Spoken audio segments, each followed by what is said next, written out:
ধন্যবাদ সবাইকে।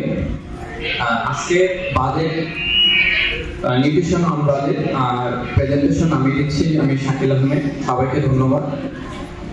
আজকের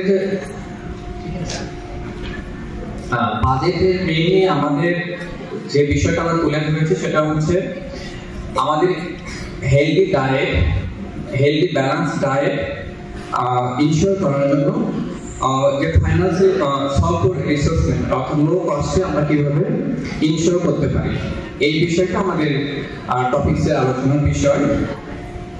বাজেট, যে কোনো ধরনের বাজেট আমাদের সাধারণত কয়েকটা ধরনের হয়ে থাকে। সেটার ভিতরে একটা হচ্ছে গ্লোবালি, যদি আমি চিন্তা করি গ্লোবাল ম্যালনিউট্রিশন প্রিভেন্ট করা বা আমাদের ফুড সিকিউরিটি ইনশিওর করার জন্য এক ধরনের বাজেট থাকে গ্লোবালি। এবং ন্যাশনাল পর্যায়ে যদি আমরা চিন্তা করি যে আমাদের গভর্নমেন্টের, আমাদের দেশীয় ম্যালনিউট্রিশন বা ফুড সিকিউরিটি করার জন্য তার গভর্নমেন্ট পর্যায়ে এক ধরনের বাজেট ধরা থাকে। এভরি ইয়ার, প্রতি বছর আমাদের গভর্নমেন্ট বাজেট দিয়ে থাকে। এবং পারিবারিক ক্ষেত্রে বা আমরা যদি পার্সোনাল লাইফে চিন্তা করি, আমাদের প্রত্যেকের বাড়িতে এক ধরনের বাজেট আমরা রেডি করি বা ব্যয় করি। সো আমি চিন্তা করেছি এখান থেকে হ্যালো আগের স্লাইডে।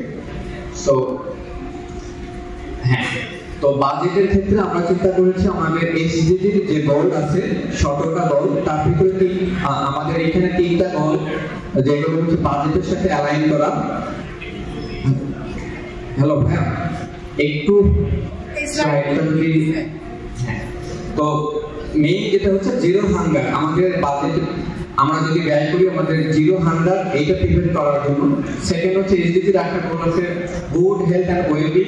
আর আরেকটা হচ্ছে আমাদের 12 নম্বর যে গোল, সেটার ক্ষেত্রে হচ্ছে রেসপন্সিবল কনজাম্পশন অ্যান্ড প্রোডাকশন।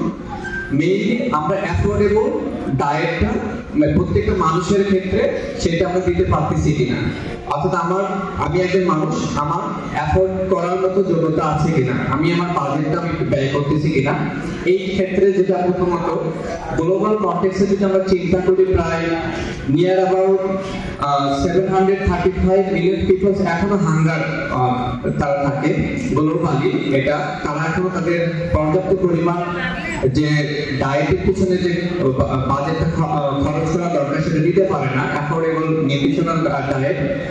আর প্রায় 3 বিলিয়ন পিপল যারা এখনো আমাদের এই ডায়েটের পিছনে যে আমাদের যে খরচ, তারা কিন্তু আউট অফ রিচ, আমাদের এখানে নাই, মানে এখন পর্যন্ত কন্টেক্সচুয়াল আমি যদি চিন্তা করি। আর বাংলাদেশের ক্ষেত্রে প্রায় আমাদের রিডিউস করা হচ্ছে স্টার্টিং রেট গভর্নমেন্ট 81% থেকে আমাদের 51% থেকে সেটা 28% নিয়ে আসছে 2004 থেকে 2022 সাল পর্যন্ত। সো এখন পর্যন্ত স্টিল নাও আমাদের কিন্তু স্টার্টিং রেট এখন অনেক বেশি। আর প্রায় 11% টোটাল যে চাইল্ড আছে আমাদের বাংলাদেশে, তার ক্ষেত্রে প্রায় আন্ডার ওয়েটে থাকে প্রায় 11% চাইল্ড। সো আন্ডার ওয়েট যারা, তাদের কিন্তু সিভিয়ারলি ম্যালনারিশ, অ্যাকিউট ম্যালনারিশ চাইল্ডের বেশি হয়।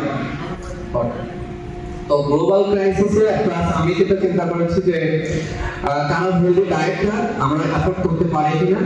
প্রায় এইখানে 2.8 বিলিয়ন পিপল এখন পর্যন্ত এই হেলদি ডায়েট প্ল্যান বা হেলদি ডায়েট কনজাম্পশন করার যোগ্যতা বা তাদের অ্যাফোর্ড নাই।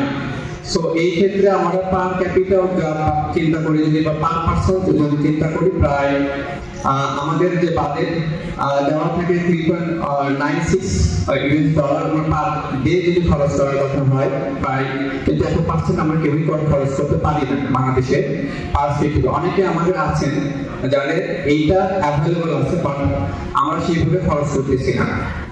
সো এই ক্ষেত্রে প্রোগ্রেসটা যেটা বাংলাদেশ, এবং আমি যদি চিন্তা করি পার্সেন্টেজ আমাদের চ্যালেঞ্জ যেগুলো থাকে ম্যালনিউট্রিশনের চাইল্ড নিউট্রিশনের ক্ষেত্রে প্রায়,